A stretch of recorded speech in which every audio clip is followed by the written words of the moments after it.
Welcome back to another exciting Who We Are. This is Marcus Murakami, and I'm here today with Cheryl Aschenbach, one of our great teachers here at Lassen Community College. Well, welcome to Who We Are. This is a segment on who we are as far as our campus and our community, and I just want to welcome you here.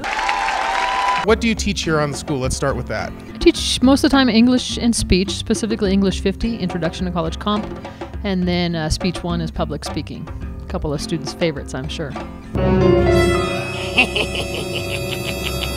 I've been here 12 years, and when I first came, I started teaching physical education courses and coaching softball, and I did that for 5 years, then moved into just physical education courses, and then the last 4 I've been teaching English and speech. How did you get into teaching? As far as teaching in general, I had a couple of teachers along the way that inspired me to consider the field, and found that as I worked with youth in the community I grew up in, I was really good at it and enjoyed it, and just kind of found that teaching was something that was the road I needed to follow, and found Lassen as an opportunity for a full-time job in the outdoors in Northern California, and everything's kind of lined up from there. So you grew up in San Fernando Valley. Is that where you got your degrees from in school, or where exactly did you get your degrees from? Somewhat. I grew up in the San Fernando Valley and earned my first degree, my bachelor's degree in physical education at California Lutheran University, 45 minutes from where I grew up, not very far. And then I moved a little bit away, a couple hours inland, and worked at the University of Redlands for a couple years, and while I was there I earned a teaching credential,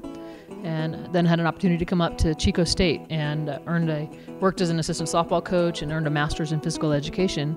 And then while I've been here, as I wanted to transition into English, I have done an online program at National University, and that's where the last degree comes from. So outside of teaching, what kind of leadership roles do you have? Are you on committees and whatnot? Yes, I do a number of things. One is I'm a division chair for business and sciences. I also work as a liaison for the faculty in those disciplines. I am also academic senate president. The senate is the voice of the faculty in the shared governance process. So the idea that the board makes decisions based on input. And currently I'm starting as Title III activities director.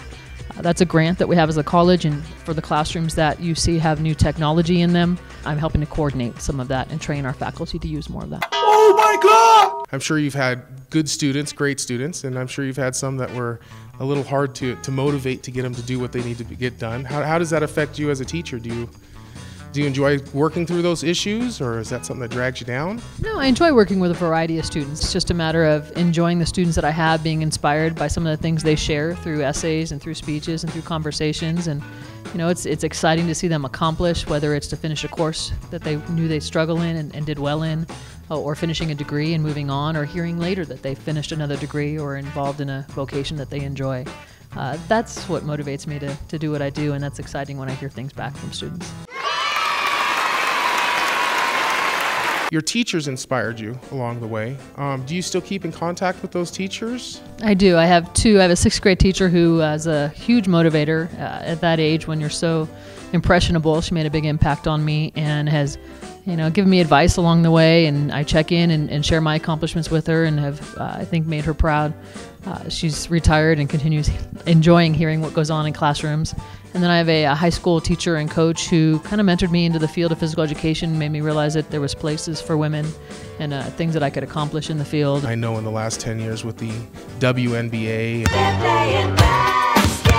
softball being so popular on television, how does that reflect in the type of work that you do?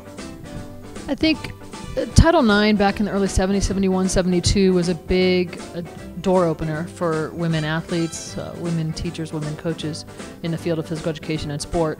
And it has not necessarily opened doors for me. I don't know that my career would have been much different, but it has certainly opened doors for a lot of young athletes. As a Lassen Community College student myself, and many of our viewers will be, what kind of knowledge would you like to pass on as far as being successful? First, find what you love and do what you love, and worry less about what you're going to make money-wise, and worry more about, hey, will I enjoy getting up and doing what I do every day?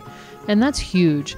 And when you find that, it's easier to go to classes, it's easier to do the homework, it's easier to look for jobs, it's easier to consider spending most of your life doing that. I also realize now today's students are more likely to change careers along the way, so don't hesitate to consider opening new doors if where you are isn't working for you or it's not quite as satisfying as you thought. Many of you as students will experience multiple career changes where in the past that wasn't as common. But just do what you love, give everything you have to it. It's too easy to have regrets if you say, well, I could have done better. Give it the effort it involves, and that involves not just going to classes and doing the homework, but interact with the people that are around you. College is a unique place and has a diverse group of people around you. I still keep in touch with many of my college roommates, college dorm mates, college friends, and they all have an impact on you, and reach out to those folks. Don't just focus only on classes. When you get up in the morning and you look in the mirror, what is motivating you to come to school every day? The fact that I get to make a difference. At least I hope I'm making that difference every day.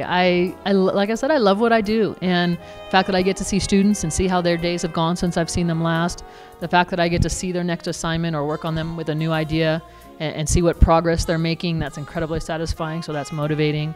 The fact that I get to learn something from what students share on a daily basis. The fact that in some of my leadership roles on campus, I get to work with colleagues and keep Lassen moving forward. It's easy to look in the mirror in the morning and say, I can't wait to tackle what's ahead of me today, and when this day's over, I'll start again the next day. Where do you want to be in 10 years? In 10 years, I think I'll still be doing what I do. I want to motivate students. I will have been able to impact many more within the next 10 years. I'll get to keep track of many more in the next 10 years, assuming they communicate back with me. I'd like to see Lassen be as stable and as strong as ever. Hi, my name is Cheryl Aschenbach. I'm a faculty member in English and Speech here at Lassen College, and I am daily inspired by the students who surround me and the stories that they share. Thank you, Cheryl, for coming in and supporting the Who We Are program with the Video Club. We really appreciate having you on our program. And I want to say thank you to the audience for once again tuning in to another wonderful episode of Who We Are. Who's next?